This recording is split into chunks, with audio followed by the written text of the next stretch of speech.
And I'm joined now by Senator Tammy Duckworth of Illinois, a co-chair of the Biden-Harris re-election campaign. Good morning, Senator. If I can get personal, I know that you turned to IVF for your daughters, Yes. age 9 and 5. What was your reaction when you saw the Supreme Court decision in Alabama?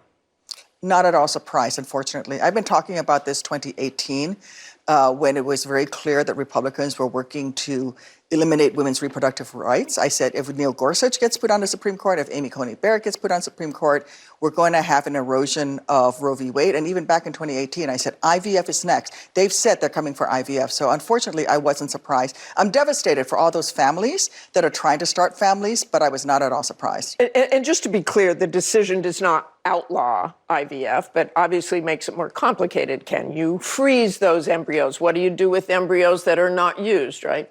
Well, the decision is very clear that a fertilized egg is a child, is a human being, which means that, for example, in my case, when we had 5 fertilized eggs and 3 were non-viable, when my doctor discarded those with my consent, that would be considered potentially manslaughter or murder. Basically, Republicans have put the rights of a fertilized egg over the rights of the woman. And that is not something that I think the American people agree with. You introduced a bill last month to safeguard IVF access nationally. The National Republican Senate campaign arm is instructing their candidates to, quote, clearly and concisely reject efforts by the government to restrict IVF. So do you think you can now get Republican support to pass your bill? It's been crickets since the Alabama ruling. And let's make it clear, Republicans will say whatever they need to say to try to cover themselves on this, but they've been clear, and Donald Trump has been the guy leading this effort to eliminate women's reproductive rights and reproductive choice. And so this is the next step. And by the way, not a single Republican has reached out to me on the bill. I've introduced a bill multiple times, now multiple Congresses. But frankly, you know, let's see if they vote for it when we bring it to the floor. And I want to talk about South Carolina last night. I'm sure you watched. It was full of people saying they deny the election, that the election was stolen. Does what happened in South Carolina and what's happened so far, and Donald Trump, clear winner here, change your approach with Biden-Harris? No, I think what we talk about again is that Donald Trump has been very clear about what he's doing. He's not running for president for the American people. He's not running for president to take care of working families. He's running for president for himself. That's all he cares about every single day. President Biden, in contrast, gets up every day and works hard to protect the American people and works hard to make sure that he delivers for working families across this country. The choice is very clear, and we just need to continue to hammer home that message. But you saw those exit polls. Veterans like yourself voted for him, despite comments about Nikki Haley's husband, who is deployed right now.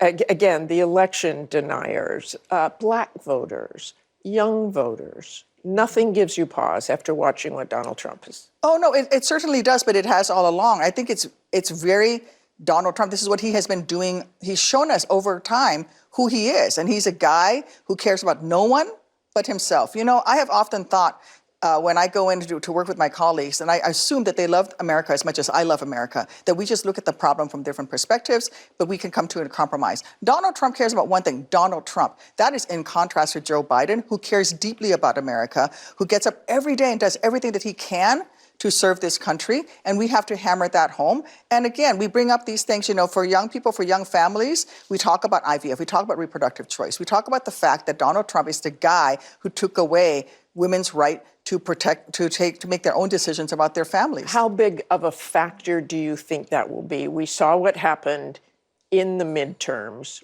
Will it be a huge factor now? Is this something that Democrats are saying, just what we want to talk about? If this was going to happen, now is the time we want it to happen, the Alabama ruling. Definitely. This is what we're going to be talking about. We're going to talk about the fact that Donald Trump is the guy, and Republicans have been working literally for years to take away your reproductive choice, which includes access to IVF for people struggling to start families.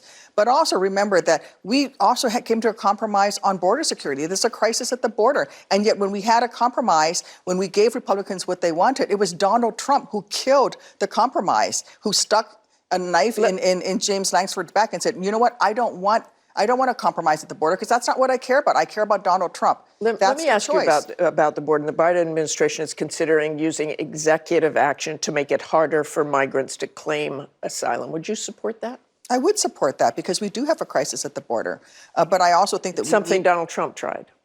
Well, you know what? Donald Trump has backed away from this. As part of that package, there was more money for a whole bunch of things, to include a worker program so that people could actually go to work while they're waiting for their case to be adjudicated. I think that is critically important, is a work permit for folks who come here and they want to work. Well, let's put them to work. I've got the ag industry is looking for workers, retail is looking for workers.